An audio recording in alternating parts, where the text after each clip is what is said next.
All right, from energy to foreign policy, Biden's endless stream of failures has exacerbated this crisis in Israel. His decision to drain our strategic petroleum reserve to its lowest levels in decades, in part because he wanted to drop the price of gas in the lead up to the 2022 election because of his energy policies that caused the spike in interest in gas by artificially reducing the world's supply of oil.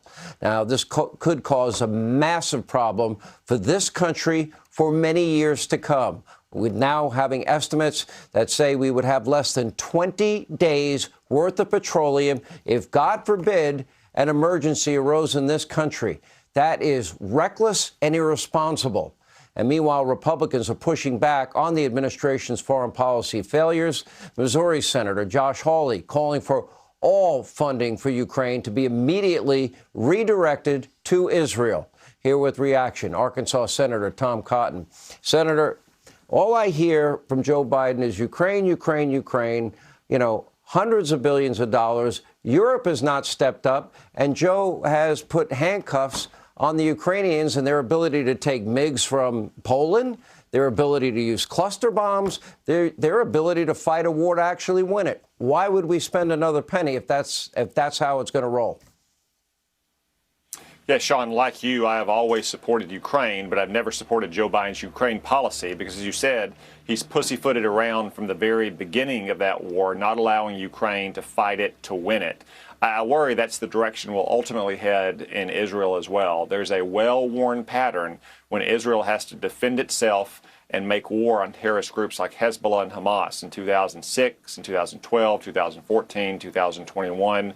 Barack Obama and Joe Biden, after a number of days, when the left wing of their party begins to demand ceasefires and restraints, put pressure on Israel's government. That is what we cannot do this time. This is completely different from past attacks on Israel.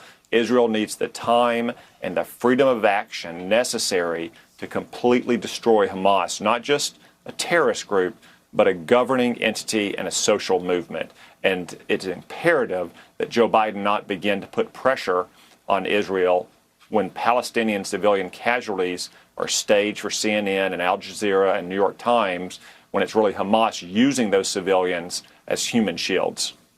I'd like to know, what role should America have in aiding and abetting and helping Israel here, in your view? Well, Sean, there's a couple things I didn't hear in Joe Biden's speech today. One, I didn't hear the word Iran. It emboldens Iran when President Biden refuses to even speak its name. Why do you think that is, Second, Senator? I didn't hear.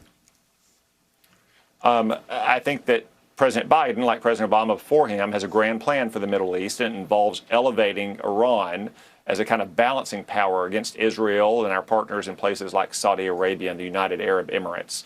And I think it foreshadows that well-worn path that I talked about earlier that President Biden expects in a few weeks or a month or so to begin to call for restraint or proportionality from Israel, as opposed to giving Israel the time and the freedom of action it needs to totally destroy Hamas. So they're trying to avoid upsetting their broader policy as opposed to doing what they should, which is reversing their Iran policy, immediately halting that $6 billion payment, stopping all oil shipment out of Iran that goes directly to China in many cases. They need to totally reverse course, like, say, Jimmy Carter did after 3 failed years when you had the revolution in Iran and Soviet Russia invading Afghanistan. Unfortunately, I don't expect that from President Biden.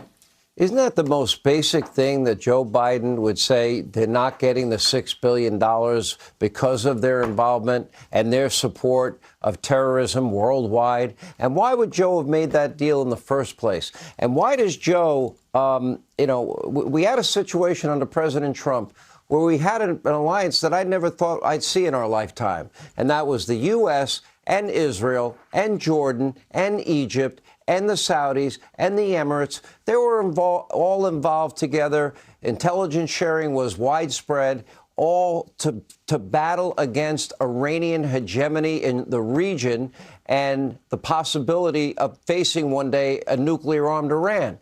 Why isn't Joe on that side?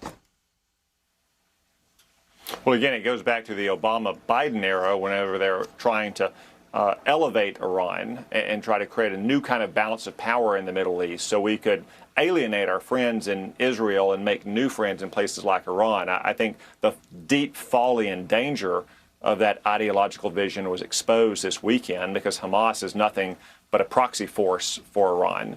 But yeah, the $6 billion is a good example. You have Jake Sullivan and Tony Blinken out there saying not a dollar of it has been spent. It couldn't have been involved in this attack.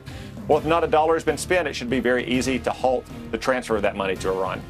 And I know that your colleague, Senator Marsha Blackburn, has put forward a bill to do just that. I hope maybe you can get a couple of Democratic senators, I don't know, Chuck Schumer, are you paying attention, to support that effort? I would like to think so. But Chuck is my senator. I get nothing out of him. I'm actually like a political orphan. Not one politician in New York will talk to me.